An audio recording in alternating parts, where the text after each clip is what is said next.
আসসালামু আলাইকুম এভরিওয়ান, সবাই কেমন আছেন? আশা করি আল্লাহর অশেষ রহমতে ভালো আছেন। দেখেন এখানে একজন কান্না করতে করতে অবস্থা টাইট হয়ে যাচ্ছে। এই যে পেঁয়াজ কাটতেছে, কারণ আজকে আমরা অনেক সুন্দরভাবে একটা রেসিপি করব। সবাই সাথেই থাকবেন, আশা করি সবার ভালো লাগবে। এখানে কিন্তু এই যে কবুতরের মাংসটা একদম ক্লিন করে নেওয়া হয়েছে, কারণ শুধু জাস্ট এটা রান্না করব। আজকে কবুতরের মাংসটা রান্না করার জন্য এখানে আমি পেঁয়াজ কুচি নিয়ে নিয়েছি। আসলে অনেক কষ্টের একটা কথা আজকে বলি, এই কবুতরটা কিন্তু আমি অনেক দিন ধরে পালতেছিলাম, সেটা আজকে জবাই করে দিলাম।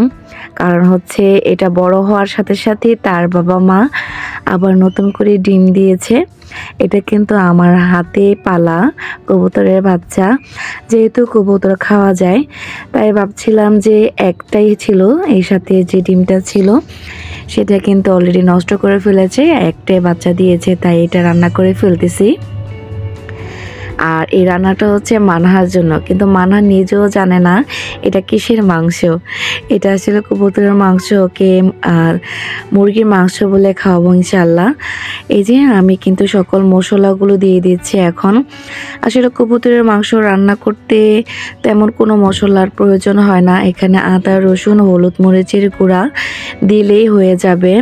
কারণ হচ্ছে একটু ঝাল কম দিব মানহার জন্য, কারণ এই মাংসটা একটু হালকা মশলাই করার চেষ্টা করব, যেহেতু মেয়েও খাবে। আর এটা তো আমার বাসারই, তাই একটু কষ্ট হচ্ছিল রান্না করতে। যাই হোক, রান্না তো করতেই হবে, কারণ বাচ্চাটাকে অনেক দিন ধরে পালতেছিলাম। এই যে দেখেন আমার মশলাগুলো কিন্তু অলরেডি কষানো হয়ে গিয়েছে।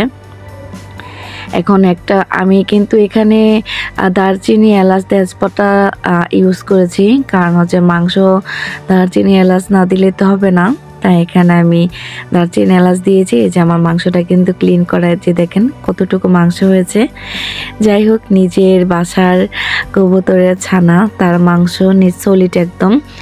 এই যে এইটুকু মাংস হয়েছে, আমি কিন্তু সবগুলো মাংস এখানে দিয়ে দিচ্ছি। একটু পেঁয়াজ বেশি করে দিয়েছি যাতে ভুনাটা একটু বেশি হয়। আর কবুতরের বাচ্চাটা কিন্তু আমি নিজে ক্লিন করি নাই, এটা আমার মা সব কিছু ক্লিন করে আমাকে দিয়েছে। এটা এখানে আমি রান্না করছি আর কি, কারণ বাচ্চাটা পেলেছি, এটা আমার পক্ষে দৌড়ে কাটা সম্ভব ছিল না। আর এটা তো সবাই খায়, আমি আসলে খাই না, মানহার জন্য করা, হয়তো বা মানহার নানু মামার সাথে খেতে পারে।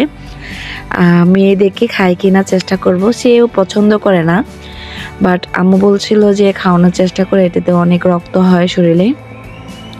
এই যে আমার কষানো হয়ে গেছে মাংসটা, এখন এর মধ্যে একটু পানি দিয়ে দিয়েছি, মানে যেটা ঝোলটা রাখবো হালকা করে, একটু সেদ্ধ হওয়ার জন্য হালকা হালকা বোনা করবো আর কি।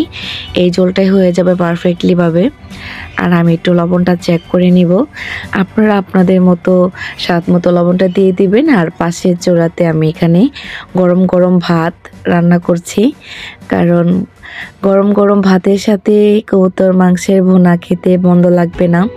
আর মেয়ে তো বরাবরই গরম ভাত খেতে পছন্দ করে, তাই জন্য এখান দিয়ে গরম ভাতটা রেডি করছি। আর এই সাইড দিয়ে আমার কবুতরের মাংসটা কিন্তু অলরেডি হয়ে গেছে।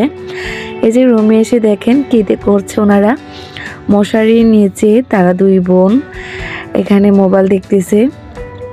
সে একটু পেঁয়াজ কেটে দিয়েছে আজকে আমাকে, সে অনেকটাই হেল্প করেছে। রান্না করছিলাম, রান্নার ফাঁকে এসে দেখছি যে তারা কি করছে, মেয়ে আর হচ্ছে মেয়ের বোন এখানে তারা মোবাইল দেখাতে মগ্ন। আর এই যে দেখেন আবার চলে এসেছি রান্না করে। এই যে আমার রান্নাটা কিন্তু মোটামুটি হয়ে যাচ্ছে। আর এই যে পাতলা পাতলা ঝোল ভাবে খেলেও কিন্তু ভালো লাগে, একটু ভুনা করবো তাই একটু ঝোলটা কমই রাখবো। আর এই ফাঁকে আমি জিরার গুঁড়া আর হচ্ছে ধনিয়ার গুঁড়াটা দিয়ে দিচ্ছি।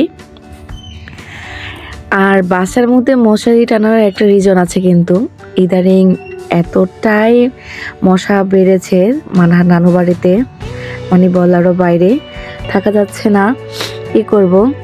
তাই এখানে আমি এই যে দেখেন মশারিটা টানিয়ে দিয়েছি, বাচ্চারা যাতে একটু সেফলি থাকে, আর কিছুই না। এই যে তাদের খেলার মাঝখান দিয়ে তাদের জন্য একটু খাবার নিয়ে এসেছি।